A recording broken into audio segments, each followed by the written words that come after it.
Fala, turma, tudo bem? Estamos aqui em mais um episódio do nosso podcast de Dono para Dono. Hoje com o Danilo Abondanza, um parceiro nosso aqui da Aldas, sócio e CEO da Modal GR.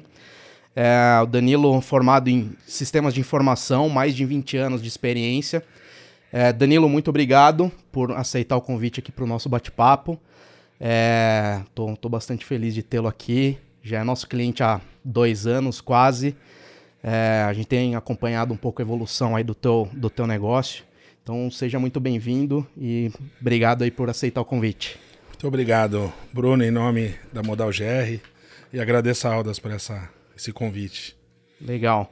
Danilo, vamos lá. Então, começando aqui, conta um pouquinho pra gente da tua história, da tua formação, de começo da tua carreira e como que em algum momento você enxergou a oportunidade de empreender num país que empreender não é uma missão muito fácil, né? Então conta pra gente um pouquinho aqui como que foi essa jornada.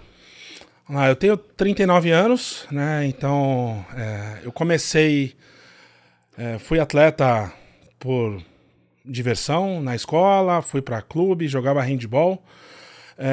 E o meu último clube foi quando eu tinha acabado de sair do terceiro colegial, isso era 2001 para 2002. Tá. Olha, eu não conhecia essa história não, hein? E aí, dentro dos times, né, você vai sabendo trabalhar em equipe, sabendo todos esses aspectos, e aí eu fui evoluindo dentro dessa parte esportiva, até eu chegar no momento que eu falei, cara, ou eu vou para ganhar dinheiro, ou eu continuo no esporte. Como no esporte tinha muita gente melhor que eu optei por fazer a faculdade e ir para uma carreira sem ser do esporte, né? Eu usava o esporte mais como lazer. E aí acabei entrando no Mackenzie, fazendo sistemas de informação, entrando em atlética, fazendo a faculdade, mas continuando com esporte, evoluindo e entrando em tecnologia, né? E aí eu era aquela pessoa que fazia muito processo seletivo, dinâmica de grupo, tudo, e nunca consegui uma vaga. Ficava tentando, eram vários processos, aí eu tinha a IBM que de 600 pessoas, fiquei entre as 4 em 2002 para uma vaga no final do ano, né? E acabei não passando, primeiro semestre da faculdade, e aí eu falei, agora vai ser fácil. Aí eu fui para vários outros processos e não conseguia, até que falei, preciso pagar minhas contas, né? Preciso ter alguma renda. Uhum. E aí eu fui trabalhar numa lan house. Tá.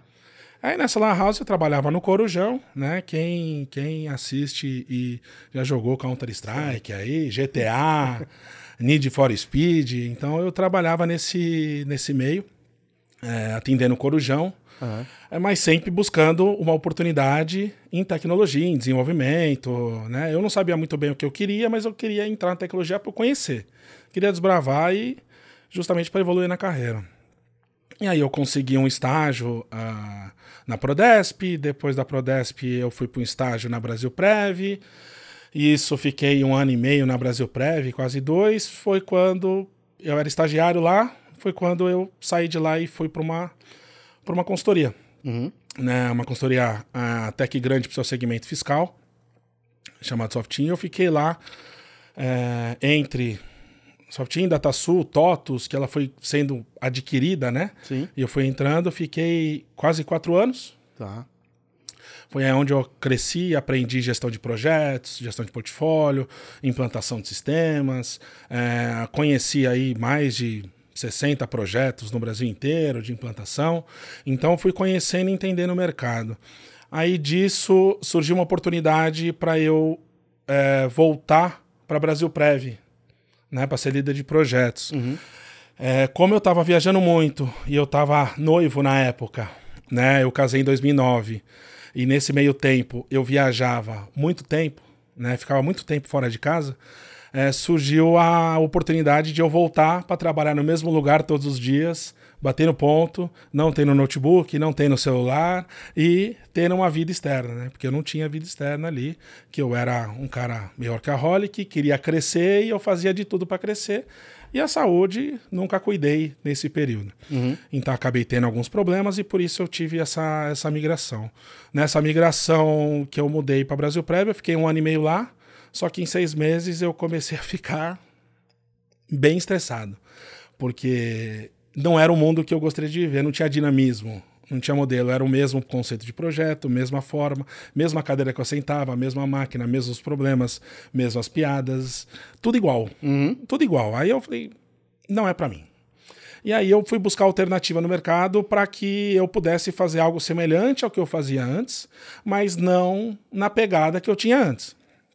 Foi quando um grande amigo que eu tinha trabalhado anteriormente, ele foi trabalhar no Porto de Santos, numa empresa do Porto, e ele me convidou para trabalhar, para ajeitar, estruturar o PMO dentro dessa empresa, e acabei aceitando o convite e virei consultor, né? Consultor direto dedicado.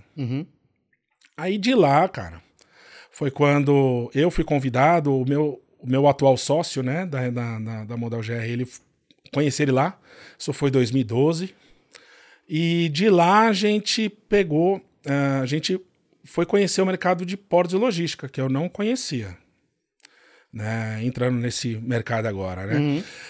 Não conhecia esse mercado, e aí eu comecei a entender nesse mercado a diferença que eu tinha, né, a distância de tecnologia, inovação que tinha no mercado de segmento de seguros e previdência, nos outros segmentos de indústria, perante esse mercado, né. Numa sala eu entrei, primeiro que eu cheguei no Porto, um cheiro de soja, né, que tem o transporte, aí cai, acaba caindo no chão, e tem um cheiro forte. Eu de social, né, aí todo mundo já não estava combinando muito. Não combinava muito. E aí eu cheguei lá. E aí, na época, ninguém mais usava o Windows XP nessa época. E tava todas as máquinas com Windows XP. Aí eu abri uma sala, tinha um data center com uma calha para não pingar água em cima. Cara, onde você vê isso no mercado de previdência, no mercado de seguros? Num banco? Não tem. Nunca. Aí numa outra sala, já desativada, tinha uma máquina de datilografia. Nossa. Aí eu que ano isso, Danilo? 2012. 2012. Fevereiro, março de 2012. Nossa. Isso me impactou muito grande, né? Me impactou muito. Eu falei, cara, eu regredi na carreira. O primeiro impacto foi, que porcaria que eu fiz na minha vida. E aí isso começou, eu fiquei meio quieto, cara. Eu falei, cara, isso não é possível. Eu comecei a ver os meus pares que acabaram de entrar no mercado, né? E eu comecei a questionar, e eles entendendo que também não era aquilo que eles entendiam. E aí eu fui começar a entender como que a tecnologia estava sendo aplicada no mercado. E essa tecnologia aplicada no mercado, ela tinha grandes consultorias, grandes empresas de tecnologia trabalhando lá. E aí quando você começa a olhar os projetos, há uma distância entre você contratar uma grande empresa de solução, de tecnologia, de software, tudo, a aplicabilidade do negócio. Muito pela maturidade do cliente, maturidade do mercado. Então, não tinha essa tradução. Então, tinha alto investimento com baixíssimo retorno. Tá. E aí começamos a entender isso. Fiquei lá 1 ano e meio. Saí de lá. Saindo de lá, a gente começou a discutir sobre umas 4, 5 pessoas, sobre como que a gente pode gerar valor nesse mercado, visto o que a gente viveu, né, nesse 1 ano e meio. E aí todos saíram de lá depois de 1 ano e meio, aí um foi para um porto, o outro foi para outro lugar, e eu fui para uma empresa de logística, né, a convite de um gestor que tinha saído dessa empresa, e foi para outra e acabou me levando. Cara, tem um projeto legal de logística, como você trabalhou lá, você é um cara bacana, toca lá, como um consultor. E aí, nesse mercado aí, 2013, 14, foi quando a gente se reuniu e meu sócio me chamou e falou, cara... Mas na logística tinha um cenário parecido com o de portos ou já era um pouco mais tecnológico? O cenário de logística assim, você tem dois pontos, né? Empresas industriais de exportação sempre olham a logística como custo. Tá. Então, isso vem mudando, tá? Isso hoje em dia já mudou bastante, mas naquela época era um centro de custo. Ou seja, não tinha qualquer investimento para evoluir, porque sempre a evolução sempre estava na pesquisa científica ou na industrialização, na manufatura, e nunca na logística. Só que a logística ela é parte integrante e muito importante para você escoar a carga da forma certa, para você ter um aumento de capacidade estática, com a mesma capacidade estática você ter uma maior movimentação, e aí com isso esse mercado ele começou a evoluir ao longo do tempo, desde daquela época até hoje. Mas se via muito dessa forma.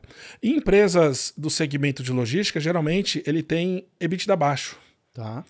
E o EBITDA baixo, ele faz com que o reinvestimento ele seja menor. Pequeno, sim. E quando ele é pequeno, pequeno que eu digo, referente ao percentual de faturamento, sim, né? Mas em volume é grande. Ele sempre destina a compra de caminhões, com algo que gera retorno imediato no business. Tá. Né? Não em tecnologia. Tecnologia é sempre algo de segunda importância. Então, havia uma oportunidade grande, porque você tinha grandes produtos que faziam a solução, mas só que você tinha uma casca de periférico, que era o diferencial competitivo do cliente, que ninguém colocava, ninguém tocava, né? Então, a gente acabou conversando, em 2014, a gente sentou e falou, cara, vamos montar um modelo? E aí a gente ficou 6 meses montando um plano de negócio. Tá.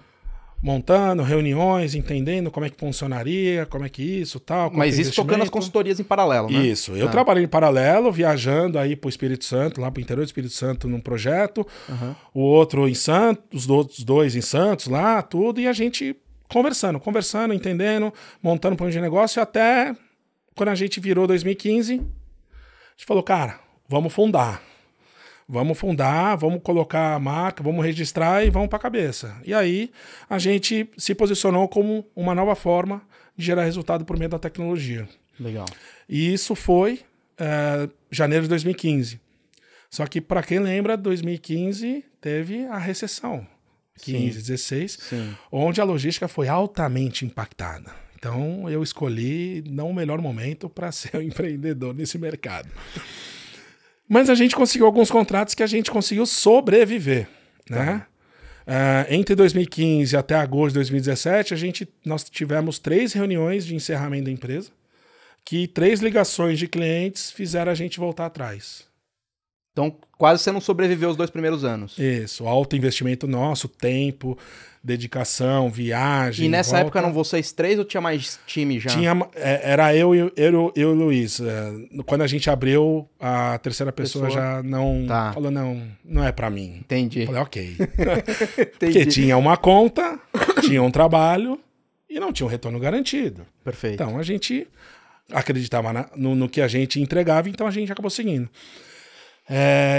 Dito isso, meu sócio ele saiu da empresa que ele estava final de 2014.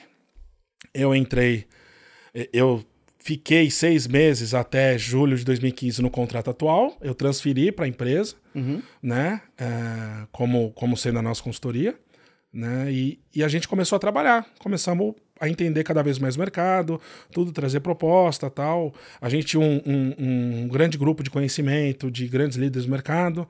A gente colocava nossa ideia, nossa proposta de valor, mediante o trabalho, né, por meio da tecnologia, até que a gente conseguiu alguns contratos que fizeram sobreviver, né? A Malemar pagava as contas da empresa e a gente conseguia sobreviver, né, tirando o nosso capital próprio por um tempo. Só em 2017 que a gente acabou deslanchando, pegando aí 2 grandes contratos que em setembro que a gente começou a realmente evoluir. Legal. E foi nessa época também que o time começou a expandir, etc. Eu vejo duas frentes bastante importantes aqui que eu queria explorar, né? A primeira delas que você já começou a puxar um pouco, que é como você já entendia, né, do seu principal cliente ideal ali, que eram portos e logística, né, por conta da tua história, que fez, inclusive, vocês montarem a empresa. E tem uma segunda frente, que é algo que eu admiro bastante na empresa de vocês, que é a cultura que vocês conseguiram montar, né? Então, vocês são vistos lá na Baixada como a empresa de tecnologia, as pessoas têm vontade de trabalhar lá e tal. Então, conta um pouquinho pra gente como é que vocês conseguiram crescer nessas 2 frentes, assim. Começar a entrar em clientes, vocês têm contratos com empresas gigantescas, multinacionais, etc. Então, como que foi essa jornada de conseguir pegar contratos com grandes empresas e, ao mesmo tempo, trabalhar internamente para montar uma equipe com uma cultura forte, com alta capacidade técnica, enfim? Eu e o Luiz, meu sócio, nós trabalhamos em grandes empresas, né? Como eu falei, as empresas que eu trabalhei. E eu acabei sendo, como consultoria, visitando muitas empresas e conhecendo o modelo de atuação delas. Meu sócio já foi gerente de algumas grandes empresas, Arthur Andersen, né? Accenture, enfim, e algumas outras consultorias ele trabalhou. E com isso a gente conseguiu entender como que o mercado atuava. Né? E por que dava um altíssimo turnover, por que dava muito burnout nas pessoas, por que as pessoas saíam e buscavam outra oportunidade, porque a gente viveu isso. Né? Então, assim, vendo pela minha carreira, eu tive um grande problema de saúde, engordei muito, perdi muito a força física que eu tinha como atleta, tudo, né? E com isso, a gente entendeu o que a gente precisava fazer para ter uma empresa forte, né? Uma empresa forte, para mim, eu acho que para todo mundo, é você ter pessoas fortes. Pessoas fortes que saibam ter resiliência, que saibam ter um modelo de trabalho, mas que estejam na jornada com a empresa. Né? Então, a gente sempre tem como propósito a formação de pessoas, né? A formação de quem tem um propósito similar ao nosso. Então, a questão de dividir e multiplicar, que é você treinar a habilidade da pessoa, é o mais forte, né? Dizem, não contrata júnior, contrata sênior de mercado, tudo. Eu concordo, mas penso um pouquinho diferente. A partir do momento que você contrata alguém, que você dá oportunidade, né, para a pessoa evoluir tecnicamente, mas ela tem um perfil extremamente positivo, né, e que tem uma capacidade de aprendizagem e execução daquilo muito forte, você consegue trazer algo que gere valor e impacto para a pessoa e naturalmente aquela pessoa retribui por tudo aquilo e isso vira uma cultura de multiplicar aquilo. Então, desde o início, a gente trabalha nesse modelo, né? Tanto é que hoje, dos nossos tech leads, né, que estão à frente aí de clientes, mais da metade deles são formados como eram estagiários anteriormente. O seu 01 tá lá até hoje, né? Meu 01 tá lá. Ele entrou como desenvolvedor pleno, foi a primeira alocação que a gente teve, meu projeto de desenvolvimento. E precisava de um cara pleno, porque era um produto que já existia, ele precisava fazer a evolução, a gente precisava de um cara mais sênior, então contratou ele e o cara caminhou. Só que ele acabou pegando os problemas que nós tínhamos, diminuindo o nosso poder aquisitivo, né, o nosso poder de entrada, renegociação de valor com ele, tudo. Ele aceitou a jornada e hoje ele é responsável por todo o time de operações da empresa. Sim. Né? Então, ele teve uma evolução fantástica. E continua evoluindo muito. Dos 2 anos que a gente está lá, a gente vê uma evolução gigante nele. Então, assim, a questão pessoas, pra gente, é um critério de extrema importância. Tudo que nós fazemos sempre é por meio de pessoas. Não tem algo que nós entregamos ao cliente que não seja por meio de pessoas. Sim. Então, se eu tiver uma pessoa que não esteja 100%, eu não vou entregar 100%. Então, todo o nosso modelo, a gente sempre tenta trazer a pessoa para o centro disso. Né? Eu tenho 2 centros, que é o cliente e a pessoa de dentro, que eu trato de igual importância. Né? Eu não coloco o cliente acima de tudo, porque se eu coloco o cliente acima de tudo, eu vou ter problema na pessoa. Então, eu preciso equilibrar isso de alguma forma. Então, essa prática e esse modelo torna-se cultura, né? Que a cultura você não coloca, você constrói, você cria. E a cultura é aquilo que todo mundo faz quando ninguém vê. Sim. Então, quem não está vendo, quando você começa a perceber, você está ajudando, está evoluindo, está indo numa questão de time, né? Todo mundo se ajudando para atingir o objetivo. Né? Um cara um dia não está bem, o outro vai e melhora, né? Você não consegue estar 100% bem todos os dias. Então, há um time muito bacana nisso, há uma fortaleza nesse ponto. Mas eu não conhecia muito bem isso. Né? Por que eu não conhecia? Porque a empresa é em Santos. Meu sócio é de Santos. Né? Sempre trabalhou em São Paulo, mas é de Santos. E eu morava em São Paulo nesse tempo. Você ficava meio desplugado do resto da empresa. Sim, porque essa cultura veio do meu sócio. Né? A gente tinha uma diretriz que era essa, porém a atuação, né, era ele que estava próximo do time, ele que entendia as dores, tudo e conduzia. Eu morava em São Paulo, eu ia 2 a 3 vezes por semana para o escritório. Fazia toda a parte de back-office e tudo, tal, né? Empresa relativamente pequena, então a gente faz uma união de coisas, né? E eu ia para cliente, fora de Santos, tudo. A gente tinha bastante cliente lá em Santos naquela época. Então, meu sócio ficava lá e cuidava da operação. A operação eu não cuidava, não fazia nada. Você ficava mais com a parte técnica ali, de alguns clientes mais para aqui, para São Paulo. Direcionando o cliente, gestão de sucesso, apoio à inovação desse cliente, mas passava por toda a operação, né, que meu sócio estava à frente. Sim. Fala aí, tudo bem? Aqui é o Juliano Antonioli, sou um dos sócios fundadores da Audas, e se você quer tirar cada vez mais valor do seu negócio e se juntar ao grupo de empresas que cresce mais de 40% ao ano, procure a gente, vamos juntos desenvolver essa jornada. E aí, aconteceu alguma coisa no meio do caminho que obrigou você a mudar um pouco a tua dinâmica de vida, inclusive tua cidade de fixa, enfim. Conta um pouquinho pra gente como que foi essa etapa aí. Teve uma parte não muito agradável, mas superamos. Sim. Então conta um pouquinho que é um trecho interessante aí da história.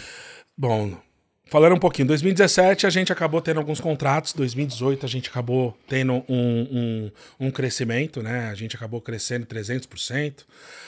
2018 para 2019 a gente cresceu 130%. Então a gente teve grandes crescimentos, né, de uma empresa pequena que foi se consolidando. Terminamos aí em 2019 com 92 pessoas. 2020 sendo muito promissor, com muito prospect, muito lead qualificado, que estava já sendo conduzido aí um trabalho bacana para a gente fazer um projeto, tudo, estava aumentando o time, pensando nisso, aí veio a Covid. Né? Quando veio a Covid, naquela época a gente tinha acho que uns 13, 14 clientes, desses 100% teve algum impacto, né? Ou cancelamento, ou postergou o pagamento, ou reduziu, ou prolongou o pagamento, enfim, teve diversos impactos onde a gente quase morreu. Tá. Né? Porque aí Como tinha empresa. uma questão de gestão de caixa, né? Sim. Então, aí começou aquele mercado que ninguém te paga, mas você não paga ninguém, aí fica naquele problema onde, né? Acho que quem é empreendedor que está assistindo sabe do que a gente está falando. Sim. Então, com isso, a gente ficou março, abril, maio, junho aí, que eu praticamente não dormia, dispensando o time, usando meios que o governo deu de medida provisória para manutenção de pessoas, deixando elas em casa, enfim, renegociando o contrato, mudando, até que em julho e agosto a gente começou a voltar. Tá. E aí, alguns clientes que deram aquele impacto, né, tinha saldo de orçamento e começaram a utilizar daqueles clientes de base, né, fazendo upselling ou trazendo novas contas que a gente já tinha sido conversado, já estava próximo para assinar. E a gente acabou seguindo, caminhando com esses contratos, né? A gente sem escritório, tinha entregue o escritório que a gente tinha lá de quase 300 metros, em Santos. Estava todo mundo em casa, home office, as coisas na transportadora. Foi quando, em julho e agosto, a gente falou, cara, precisamos de um espaço. Pô, mas a pandemia, eu falei, cara, precisamos de um espaço. A empresa que não tem um espaço, não tem um QG, fica muito difícil você ter uma simbologia dela, né, uma visibilidade dela. E aí a gente acabou mudando para o centro da cidade de Santos, na época, um prédio mais antigo, onde a gente pôde fazer um grande investimento, né, por meios aí do nosso amigo Paulo Guedes, que ajudou a gente, assim como outras pequenas empresas, né, na época, onde a gente fez um grande investimento num escritório onde a gente entendia que era a nossa cara, nosso modelo. Que é o teu escritório... Que é o atual. Em outubro de 2020, a gente, 30 de outubro, eu acho, nós inauguramos o escritório, né, e aí vinha numa crescente de pessoas. Né? E aí, chegando no ponto que você me perguntou, tava tudo bem, tudo certo. Aí eu e meu sócio, né, eu e o Luiz, nós estávamos começando a segregar funções, responsabilidades, empresa numa linha crescente, então vamos trabalhar numa profissionalização, vamos trazer peças importantes, tudo, ou evoluir as pessoas, enfim. Quando ele pega a Covid. Tá. Isso no final do ano. Isso em novembro. Né, eu lembro que o primeiro dia que ele não foi trabalhar foi numa segunda-feira, que foi no dia 16 de novembro. Tá. E aí, lá pro dia 16, lá pro dia 15, que era um domingo, ele me ligou, falou, cara, não tô bem e tal, não sei o quê, tossindo e tal. Falei, cara, vai no hospital, né? Não faz que nem o ministro da Saúde tinha comentado lá, que fica em casa até ficar sem ar. Falei, vai pro hospital. Aí ele foi pro hospital, tudo acabou indo e voltando 2 vezes, a terceira ficou internado. Né? Isso lá pro dia 17, 18. Ficou internado. Eu falei, beleza, ficou internado, tá de observação, e ele foi piorando. E você aqui em São Paulo, E né? eu em São Paulo. E aí, o momento que ele internou, eu comecei a ir pra Santos e ficar a semana toda. Tá. E aí eu comecei a ficar a semana toda, que eu falei, cara, não sei quando ele volta, vamos esperar. E aí eu não mudei nada. O modelo, eu só tava tampando um buraco. Beleza. Quando aconteceu essa mudança de ele ficar, né? E aí ele ficou uma semana internado. Nessa uma semana internado, ele foi piorando, né? E eu fui visitar ele. Tava numa situação muito ruim, muito crítica. Foi quando uma pessoa da família dele, né? O Denis chegou pra mim e falou, Danilo, ó, conversei aqui internamente na família. Cara, toca a empresa como se ele não voltasse. Isso me gerou Arrepiei, bicho. Começou a gerar um puta choque, né? Chorei, fiquei espantado. Falei, agora o que eu faço? Não sei, eu não consigo. Porque sempre na minha vida, eu nunca tive sozinho pra tomar nenhuma decisão. Sempre tinha alguém. Pra compartilhar, discutir. Porra, e aí, Luiz, o que você acha? Tal? Eu e ele. E numa dessa você tinha quantas pessoas pra cuidar? Então, eu tinha baixado pela metade pra 48 em julho, aí em setembro já tava, em novembro eu já tava com 74. Tá. E eu tava numa crescente com mais de 25 vagas em aberto. Nossa. E aí eu tava no crescimento, onde eu tinha uma estrutura de back-office muito pequena, onde eu fazia meio que tudo. E aí eu me peguei numa situação onde eu tinha uma empresa em crescimento, com a pessoa que cuidava da operação fora, muito acordo feito de boca com o cliente, com o parceiro, com pessoas internas que eu não sabia o que era certo, o que não era, o que era feito ou não, eu tinha que acreditar nas pessoas e eu comecei a fazer. Então eu chegava no escritório às 6 da manhã, ia embora às 2 da manhã, dormia, não, voltava, ficava no escritório o tempo inteiro, isso novembro inteiro, dezembro inteiro, última semana de dezembro, a semana do Natal, o Luiz ele sai do hospital. Tá. Né? Só que ele só volta a trabalhar no dia 1 de março. Tá. Então ele ficou aí 4 meses e meio sem trabalhar. E nesse período, foi o período onde eu conheci a empresa que eu era sócio. Porque ele tocava muita coisa. Sim. Né? Muita coisa bacana que eu nem via. Né? E muita oportunidade de evolução que eu também não via. Então foi daí que eu comecei a conhecer e entender. Entender a característica das pessoas principais, dos clientes principais, e eu comecei a trazer para mim, né, aquele ponto. Você não conhece um processo? Faz você ser o gargalo dele. Foi o que eu fiz. Eu falei, cara, como é que faz isso? Manda para mim. Eu comecei a ficar toladaço de coisa. Até que tudo aquilo que eu recebia, eu fazia uma vez e dava uma ação. Dava uma solução definitiva, justamente para não ser o centralizador, senão a empresa morre. Sim. Mas eu precisava conhecer. Então esse foi o ponto que eu achei. Partindo disso, eu comecei a mudar, a conhecer a empresa, e um dos aspectos que eu trouxe para conhecer as pessoas da empresa, né? Na época tinha uma pessoa que era um amigo meu de faculdade, estava na empresa do Great Place to Work, né? E eu vi ele postando coisas, tal, né? Para direcionamento de pessoas, do que as pessoas gostavam, queriam, até que eu falei, cara, vamos fazer essa pesquisa. Porque aí eu não estou pensando em selo, né? Estou pensando em respostas. Sim. Então, uma pesquisa de clima qualificada, né? Tinha um valor aceitavelmente que eu conseguiria pagar, não investir. Eu falei, cara, vamos trazer isso. E aí em novembro, fechei, só que só em março eu consegui fazer. Até porque, por conta das obrigatoriedades que eu tinha. Sim. Partindo disso, a gente fez, nós fizemos e acabou conseguindo o selo do Great Place to Work, né? Mas aí saiu uma lista gigante de um monte de ações, né, evolutivas de empresa, que são as dores do crescimento de uma empresa. né? Ou não tenho direção, meu gestor não fala comigo, como é que eu faço para crescer na empresa? Ou seja, cara, está construindo agora. Então, qual que é o direcionamento que eu tenho mediante as pessoas internas? Mas, por outro lado, já tinha um trabalho de fortalecimento de cultura que o Luiz vinha fazendo até Isso. então. Até- E quando você mergulhou lá, você continuou valorizando essa frente. Até por isso que a gente conquistou o selo. Sim. Né? Então, assim, é muito mais mérito do trabalho que ele vinha conduzindo junto ao time, né? Que isso aconteceu. Então, a gente trouxe e em 2021 a gente começou a aplicar. Legal. Aí em 2021 ele voltou, a gente começou a tocar a empresa em conjunto, né? Ele começou a me ajudar, ele voltou aos poucos, né? Porque ficou bem debilitado aí por conta da Covid, né? Teve embolia pulmonar, teve muito problema, enfim. E aí ele começou a evoluir, né? Nesse meio tempo, ele começou a atuar muito forte no comercial, na parte de institucional, tudo, e trazer a marca Modal GR para várias frentes.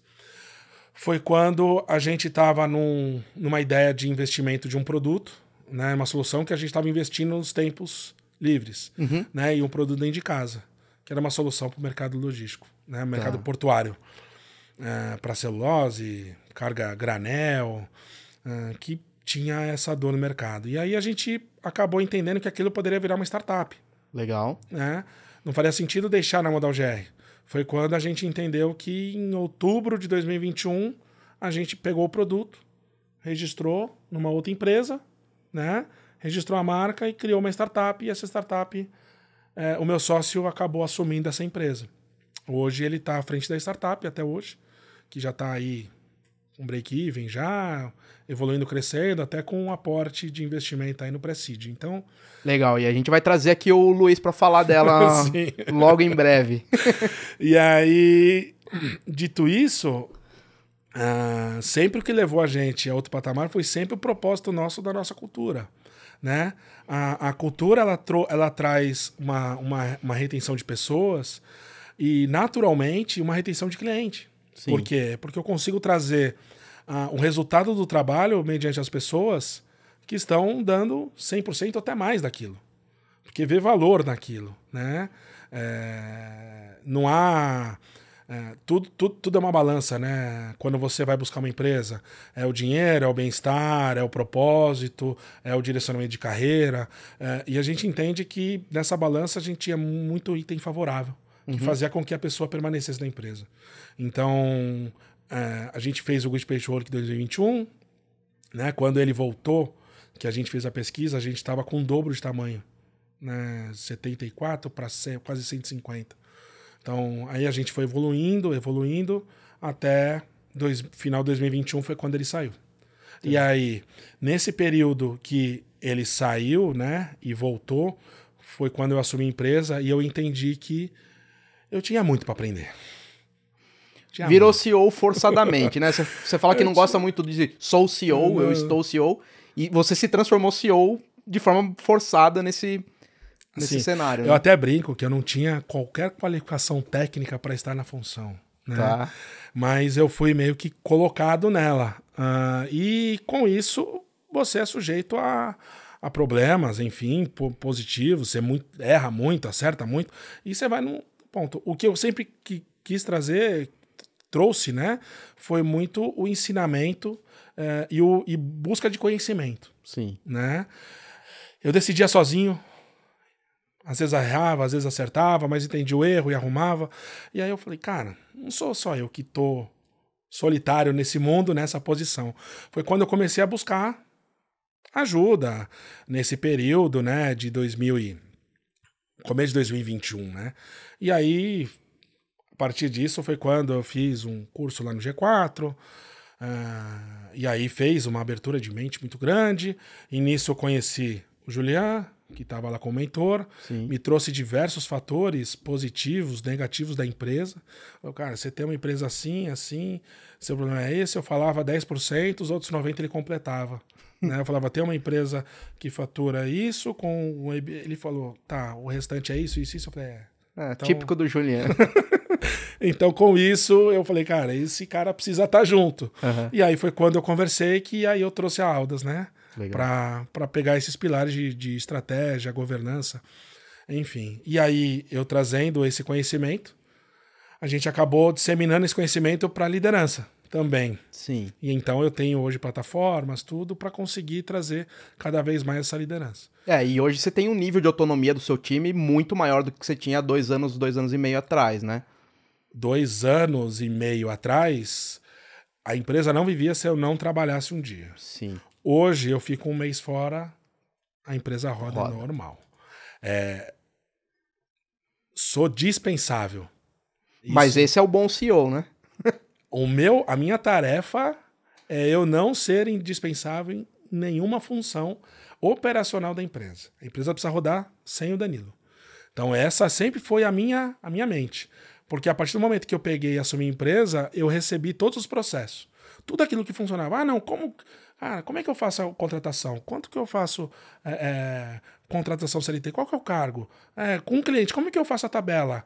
Proposta comercial. Como que eu compro o mouse pro cara que tá entrando amanhã? Então, é tudo, né? Tá com um problema no banheiro, como é que eu faço?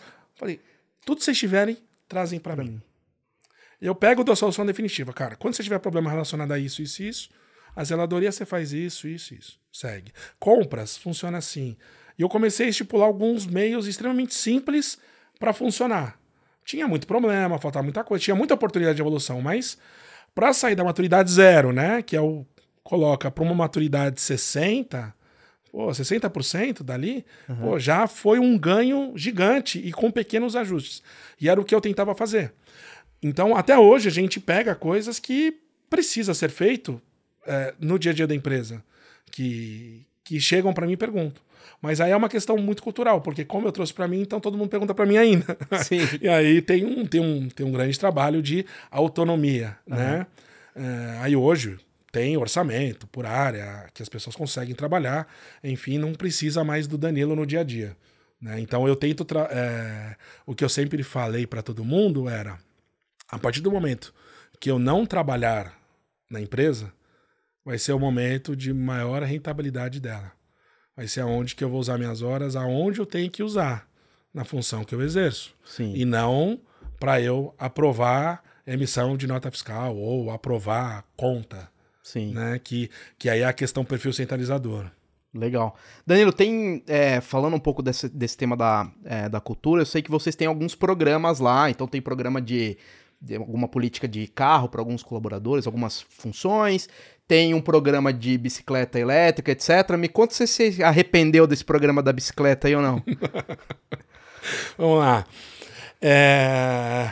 Dessa parte de cultura, né, a gente vem do GPTW por 3 vezes seguida, né, que a gente acabou seguindo, e os rates eles foram subindo. Nesse último, a gente atingiu um rate que é maior que o benchmark das 150 melhores empresas para trabalhar no Brasil. Legal. Então, hoje a gente tem um ambiente de trabalho, né, muito positivo. Né, e isso fortalece a retenção de pessoas que a gente tem bem forte. Né? Então, e o que a gente sempre trabalha, né?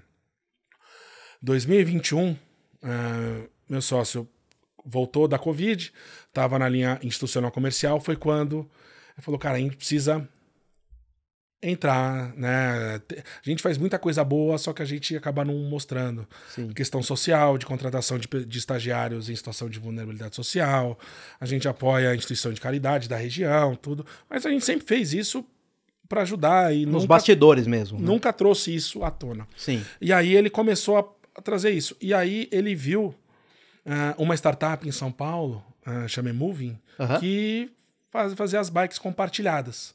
Alugava a bike compartilhada. Tá. Foi quando ele falou, cara, tive uma ideia. Eu falei, pronto, lá vem. Porque ele é um cara visionário. Então ele fala que ter uma ideia é algo que você nunca imaginou na sua vida que tinha. Ele falou, cara, e essas bikes? Eu falei, bike compartilhada, mas aonde? No nosso prédio? Não, ele falou, cara, e se a gente der uma bike para cada pessoa? Falei, bike elétrica para cada pessoa? Eu falei, porra, curti. Aí, quando a gente chamou a empresa para conversar, então, aqui é o orçamento, são 8 bikes, a gente tem um mínimo de X bikes, tá? Mas a média é 8 a 10, tudo que a gente deixa aí próximo ao seu local de trabalho, tudo. Eu falei, aí o cara falou, o Luiz falou, você não entendeu, cara. Eu quero fazer um contrato com 200 bikes. Uma para cada um. Uma para cada um. Ele falou, não entendi. A gente não quer dar uma bike compartilhada, deixar uma bike compartilhada. A gente quer ceder uma bike para as pessoas da empresa. Né? Para quem não conhece, a Baixada Santista ela é uma planície inteira. Né? Não tem subida, descida nenhuma. E a cidade de Santos, que nós estamos, ela é com muita ciclovia. Sim. Então a questão da localização acesso ela é muito bom. Então, pensando nisso, a gente trouxe esse projeto. E aí esse projeto hoje, isso foi lançado, a gente acabou iniciando em outubro de 2021, e ele ainda hoje é o maior projeto de mobilidade urbana de uma empresa privada. Então, nenhuma empresa até então tem algo similar ao que a gente ofereceu. Legal. E muita gente deixou o carro, né? Muita gente não utiliza meio de transporte público ou o carro para ir se deslocar, para ir para o cliente. Até para o cliente a gente vai de bike. Inclusive você usa as bikes, certo? Sim. E aí? Eu uso as bikes, eu moro mais ou menos numa ponta da cidade, trabalho na outra. Tá. E quando não tenho agente externa, tudo, quando trabalho no escritório, eu vou de bike, né? Acabei caindo uma vez, mas acontece, né? Sim. Né? Naquela velocidade. Você tá em casa, ou você faz uma reunião em casa, e a reunião o dia inteiro em casa que você não consegue ir pro escritório, ou você vai correndo pro escritório. Aí eu acabei pegando a bike, acelerando um pouco mais, e acabei caindo, mas acontece. Mas a queda a gente teve duas, a mim mais uma, então é bem tranquilo. As bikes são elétricas, então ou você assiste, acelera, né? Quem tem interesse aí disso é a Moving, que é a startup que faz isso, do Gustavo. Gente fina, o Gustavo. O Gabriel Arcon.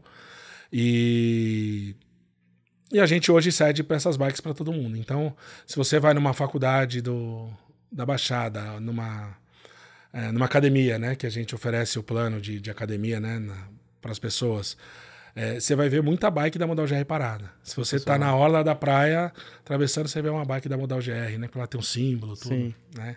Isso é muito, muito bacana. Fora isso, a gente tem a bike, a gente tem um processo, a gente tem, para cargo de liderança, a gente dá os carros. Cargo de liderança geralmente vai para cliente que é fora da região, tudo, mas a gente cede o veículo sem qualquer emblema da empresa para a pessoa. São carros zeros, bons, tudo, para justamente a pessoa não ter esse custo de comprar um novo veículo e poder usar esse carro da empresa. Né? Cede também sem contrapartida. Tem a questão das academias, tudo, e a gente tem plataformas de educação e meio de educação continuada, né? Uma formação continuada. Plataforma de treinamento técnico, plataforma de treinamento de gestão, ou seja, o pleno sênior da Modal GR, ele já começa a ser treinado em capacidades de soft skill, né? Em entender como funciona o mercado, princípios financeiros, entender gestão de pessoas, cargos que ainda eles nem está preparado, mas a gente forma trilhas iniciais porque ele consegue utilizar na squad que ele está, ele consegue entender, né, o valor daquilo no dia a dia. Né? Então são habilidades que o mercado não oferece para uma pessoa nessa posição que a gente acaba colocando, que a gente entende que é um diferencial. Não, sensacional. A gente acompanhando assim vocês, a gente vê de fato como vocês pegam a pessoa desde o início da carreira e a transformação que vocês geram profissionalmente nessa pessoa é bem fora da curva mesmo. A gente faz o processo de formação, né? Isso é para as pessoas que não estão na empresa. Na nossa cultura de multiplicar, né, dividir e multiplicar conhecimento, de ter pessoas no centro, a gente sempre trabalha na formação. Então, a gente sempre teve estagiários que a gente formou, contratou, né? E a gente vinha vendo um modelo que a gente estava fazendo o que o mercado faz de estagiário. Traz o estagiário aqui, ele faz aquela query, faz aquele trabalho besta que ninguém quer fazer e ele faz. A gente aboliu isso. Estagiário não trabalha assim. E a gente fez um processo de formação de 10 semanas. Que a gente não é para o mercado, é interno. E a gente usa plataformas de mercado, né? A gente usa treinamentos internos, gravados internos e treinamento presencial das pessoas. A gente treina educação financeira, como uma pessoa, como um aluno, né? Se torna um profissional.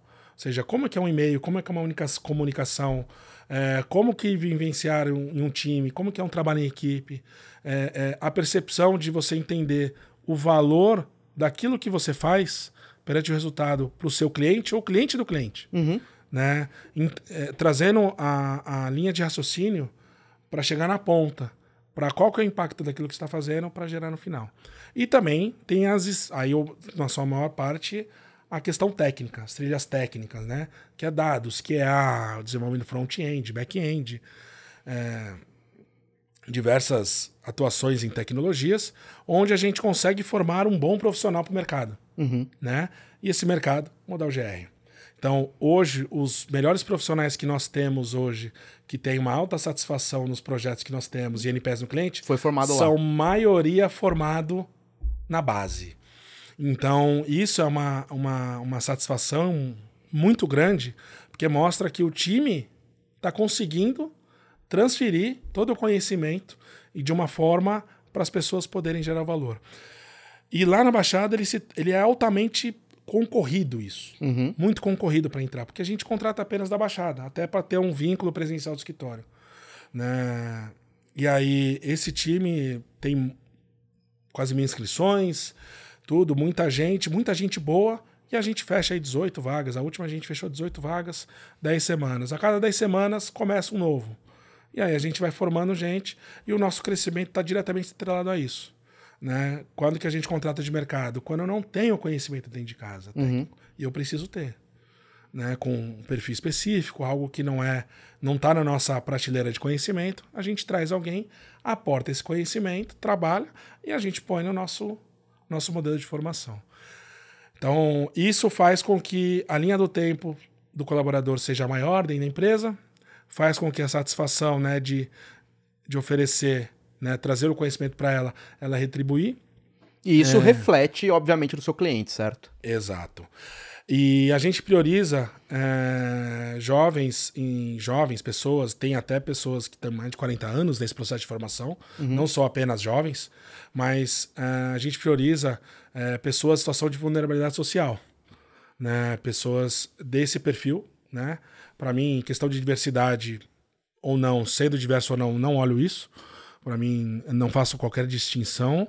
Apenas a gente olha por um critério de desempate. Quando a gente tem, para as 18 pessoas, a gente tem 30 pessoas que cabe. Só que eu não consigo trazer 30. Senão, eu não tenho capacidade de formação, né? E aí a gente começa a escolher pela proximidade, pela questão social.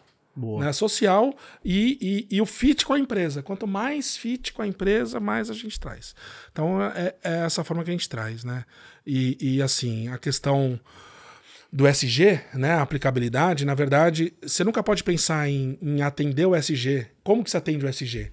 Não. Fala, cara, o que eu posso retribuir para o mundo que a gente vive? Né? Fazendo algo que gere o retorno. O processo de formação é isso. A gente está ensinando, trazendo profissionais altamente capacitados no mercado, onde vai trazer uma inteligência. Não é um cargo, é uma profissão de alta qualificação que gera um grande retorno, profissional intelectual. Então, na linha social, além de diversas outras, eu coloco isso como principal ponto social. Né? Na questão ambiental, nós temos a bike elétrica, né, para a questão da mudança do modelo da cultura da vida, mais a questão da coleta seletiva no escritório, mais a questão da Reciclando Hábitos, que é o nosso projeto interno, que tem questão de pilha, as pessoas levam pilha para a gente fazer o descarte correto, tudo, e todo esse modelo. Né? Gestão de brindes, quando a gente vai em eventos, entrega brindes, todos eles são sustentáveis, né? São por meios de algum tipo de reciclagem. E a governança é a própria Audas, né, que traz a governança, o modelo onde faz a questão do conselho consultivo, faz os processos internos para justamente eu trazer uma transparência e uma gestão por processo e não por vontade dos sócios. Então, com isso, traz uma empresa ESG na sua completude. né? Então isso que é o bacana. E eu não preciso pensar como que eu atendo SG, não. Mas tudo isso me gera o resultado como empresa. Sim. Né? Então... Não é de forma forçada. Né? Exato, exato. Legal, muito bom, Danilo. Eu queria voltar um pouco sobre o aspecto externo agora, né? Você comentou lá no começo aqui do nosso papo sobre os desafios que você enxergava no mundo logística e portos lá atrás, 2012, 2013, quando vocês decidiram montar a empresa. O que você enxerga hoje? Assim, os desafios são parecidos? Mudou? O que você enxerga de demanda desse mercado? Eu sei que você está ampliando mais atuação em outros mercados também, como segmento financeiro, um pouco de agro. O que você enxerga um pouco de necessidade do mercado como um todo e como que a Modal GR consegue trazer soluções para essas necessidades mais atuais? Fazendo um paralelo, o mercado de portos, né, os portos brasileiros, fazendo uma analogia com a revolução industrial, quando o Kubitschek fez a revolução industrial lá atrás, o primeiro passo que eles fizeram foi trazer grandes máquinas, né, grandes equipamentos. E isso começou a ter a revolução industrial, mudando o modelo, trazendo a reindustrialização do Brasil. Na parte de portos, nos anos 2000, começaram a comprar grandes equipamentos externos. Grandes porteiros, são aqueles guindastes que ficam, aquelas traves que chamam RTGs.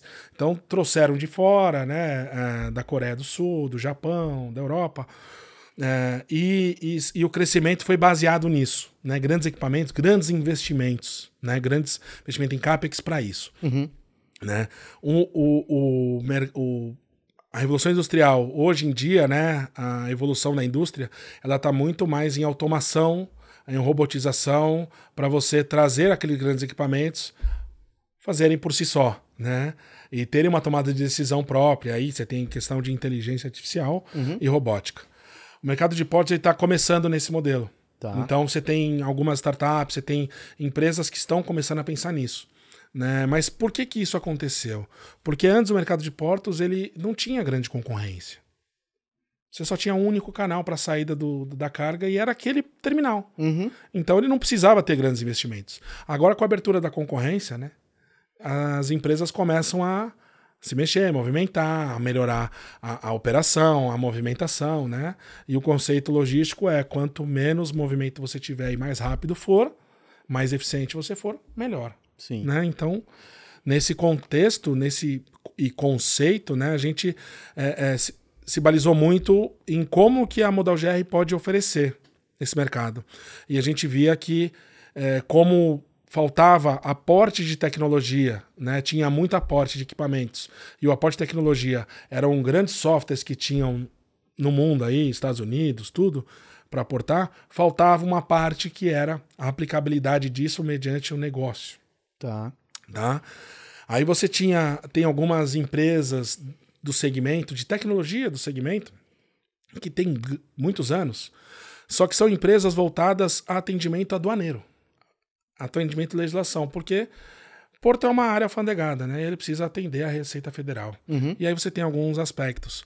Mas esse mercado ele só evoluiu por conta da Receita Federal. A Receita Federal evoluía seu contexto, olha, precisamos controlar as cargas, as pessoas, e aí as empresas atendiam. Ou seja, o que o governo pede, evolui.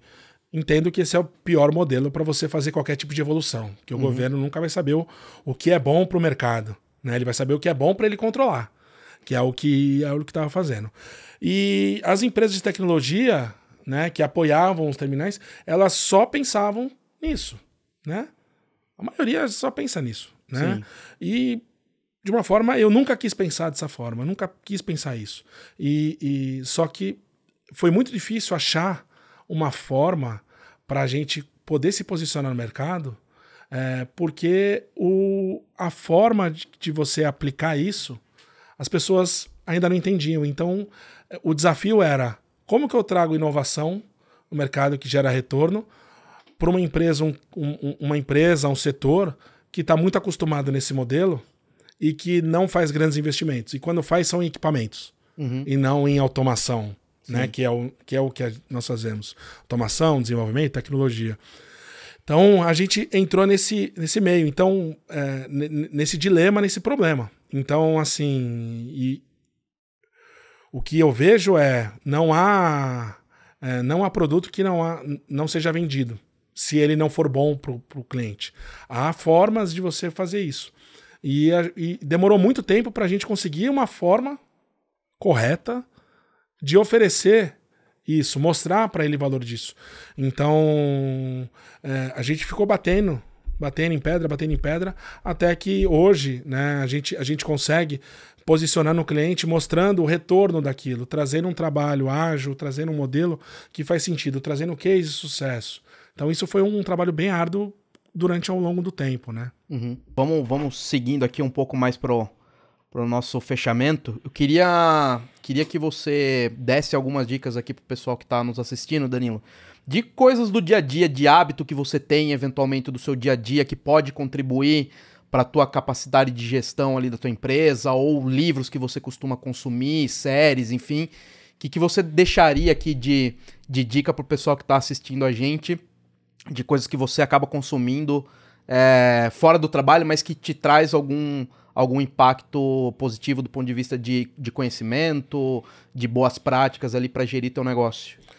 Cara, tudo que eu consumo, né, principalmente na internet, né, seja livros, seja influenciadores, né, pessoas de grande renome, para mim a pessoa tem que ter feito algo, tem que ter construído algo. A pessoa não construiu. Tem um monte de guru aí hoje em dia, né? A pessoa não viveu. Se a pessoa não viveu, esquece. Eu posso falar daquilo que eu vivi. Né? E o que eu vivi pode fazer sentido para uma parte de pessoas e pode não fazer sentido para outras. Sim. Né? Então, mas quem não viveu vai falar teoricamente. E teoricamente, as coisas não funcionam teóricas.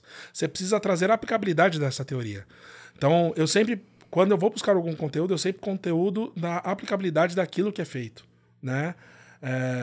Então, pessoas que são renomadas no mercado, o próprio Julian, tudo, eu vejo situações do que aconteceu, do que passou, do que da empresa, tudo, e eu tento ver as principais peças disso, para saber o que o cara passou. Eu estou nesse momento, quem que já viveu esse momento? Quem que é do mercado de tecnologia, que estava à frente de empresa, de uma consultoria que estava, né, nessa etapa? E eu começo a trazer. Aí, minha dor hoje é comercial, marketing, é growth. Quem que fala de growth? Quem que construiu algo voltado ao growth? Né? E como que eu posso aplicar isso? Né? Do que ele aplicou, o que eu faço? A gente nunca pode pegar aquilo e sair 100%, porque tem um cenário. Sim. Mas o cenário do conhecimento, né, daquilo que foi real, você começa a entender que dá muita sinergia e sintonia. Então, se relacionar com pessoas que estão no mesmo nível que você, de cargo, né, no momento, ou que já passaram isso, para mim é o que eu mais busco. Livros eu entendo que é muito mais uma proposta de uma teoria de trabalho que pode fazer sentido, mas muito vai pela aplicabilidade. Eu sou um cara muito mais prático. Sim. Menos leitura em si de vários livros, mas entender como que aquela empresa conseguiu fazer um IPO depois de 4 anos de um árduo trabalho, né? Sendo que ele tinha uma empresa que não era nada, e como tornou-se tudo. Então, o que aconteceu? Qual que foi a jornada dele? O que ele sentiu no momento? Qual que foi os pontos? E aí, ouça histórias, veja momentos, veja gargalos, dores. E um podcast como esse, por exemplo, você vê na prática donos de empresa falando sobre os problemas deles. Sim. Né? Que muitos fazem sentido, para mim, por exemplo, consumindo, outros não. Então, eu sempre tento trazer essas pessoas que estão no mesmo momento ou já ultrapassaram esse momento, né, para tentar trazer esse conhecimento. Legal, muito bom. Danilo, queria te agradecer mais uma vez por ter aceitado o nosso convite. Queria aproveitar para deixar para você um presente aqui, um box com alguns volumes escritos pelos sócios da Aldas. São leituras super rápidas, não são conteúdos super longos, não. Espero que você consiga absorver aí e aplicar algumas coisas no seu dia a dia. Então, muito obrigado mais uma vez. Para quem quiser encontrar a ModalGR, @ModalGR, certo? Certo. No Instagram. E o Danilo? Danilo Abondanza. Boa. Danilo Legal. Abondanza no Instagram, LinkedIn. Danilo Abondanza LinkedIn, Modal GR Instagram, LinkedIn.